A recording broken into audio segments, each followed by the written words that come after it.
আসসালামু আলাইকুম। Security tutorial থেকে আপনাদের জানাই স্বাগতম। অনেকে আমাকে কোশ্চেন করেছেন যে ভাই সিকিউরিটি জবগুলো আমরা কীভাবে পেতে পারি। আসলে সিকিউরিটি জব আপনি দেখবেন বিভিন্ন ধরনের বাংলাদেশের হিসাব অনুযায়ী বা আপনি যদি গুগলও সার্চ দেন রেজিস্টার কোম্পানি 4 থেকে 4,500 কোম্পানি পাওয়া যায়। Unregister minimum 1000 above. এই অর্গানাইজেশনগুলোতে কী হয়, চাকরি আপনি অতি সহজে পেতে পারেন, আবার আপনি ছেড়ে চলেও আসতে পারেন, কোনো বাধ্যবাধকতা নাই। আসলে কিন্তু এইটা ধরে রাখাটা ঠিক না। একটা ভালো কোম্পানিতে আপনি যখন জয়েন করবেন তখন আপনি যেমন যেতে হলেও আপনাকে জবাব দিয়ে যেতে হবে, আবার আপনি যখন জয়েন করবেন তখনও আপনি জয়েন করতে অনেক কিছু ইন্টারভিউর মাধ্যমে আপনি কিন্তু জয়েন করবেন। এই জয়েন করা আবার চলে যাওয়া, ছেড়ে চলে যাওয়া কিছু ফর্মালিটি রয়ে গেছে। অবশ্যই ভালো ভালো অর্গানাইজেশনগুলো সিকিউরিটিকে যখন নিয়োগ দিবে তাদেরকেই একটা ইন্টারভিউ হয়। তো ইন্টারভিউতে কী কী জিনিসগুলো থাকে এবং আপনি যখন এই চাকরি ছেড়ে দিবেন তাহলে ছাড়ার আগে আপনার জন্য কী ফর্মালিটি আছে, আজকে এই বিষয়গুলো নিয়ে আপনাদের সাথে আলাপ করব। প্রথমত আপনাকে যদি কোথাও সিকিউরিটি জবের জন্য ইন্টারভিউ দিতে যান, আপনার প্রথমত যে জিনিসগুলো দেখা দরকার সেটা হলো আপনার টার্নওভার ব্যারিং। আপনার যে টার্নওভার ব্যারিংটা সেটা ঠিক আছে কি না। আপনি যে অফিসের সামনে ইন্টারভিউ দিতে যাবেন ওই টার্নওভার ব্যারিংটা দেখেই উনি বুঝতে পারবে যে আপনার ভিতরে কী ধরনের দক্ষতা আছে। এইবার আসেন, আপনি একটা সিভি নিয়ে যাবেন, সেই সিভির মধ্যে কী কী জিনিস নিয়ে যাবেন, আপনি কোথায় কাজ করছেন, কতদিন কাজ করছেন, স্পেসিফিক কী কী কাজ করেছেন, কাজের কিছু ডেফিনেশন ওই সিভির মধ্যে উল্লেখ করবেন।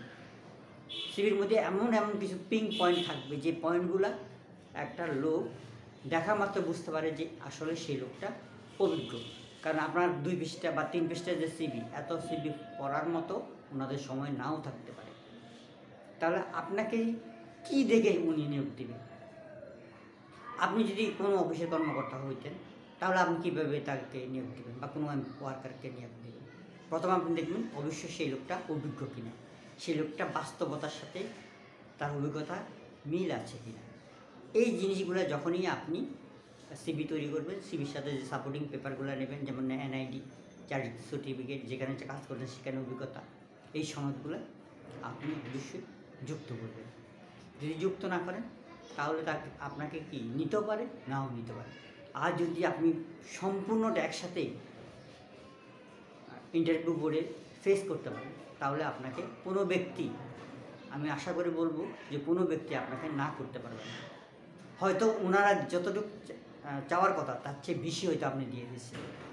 আপনাকে প্রথম কথাতে বলবে যে না, এইরকম লোকই আমাদের দরকার। এখন ছাড়ার বিষয়টা, কোনো অর্গানাইজেশন থেকে যদি আপনি চলে আসতে চান কমপক্ষে 1 মাস পূর্বে আপনি ওনাদেরকে লিখিত আকারে জানাবেন। কোনো মৌখিক SMS কোনো কিছুতে জানাবেন না, লিখিত ডকুমেন্ট আপনি দিয়ে আসবেন।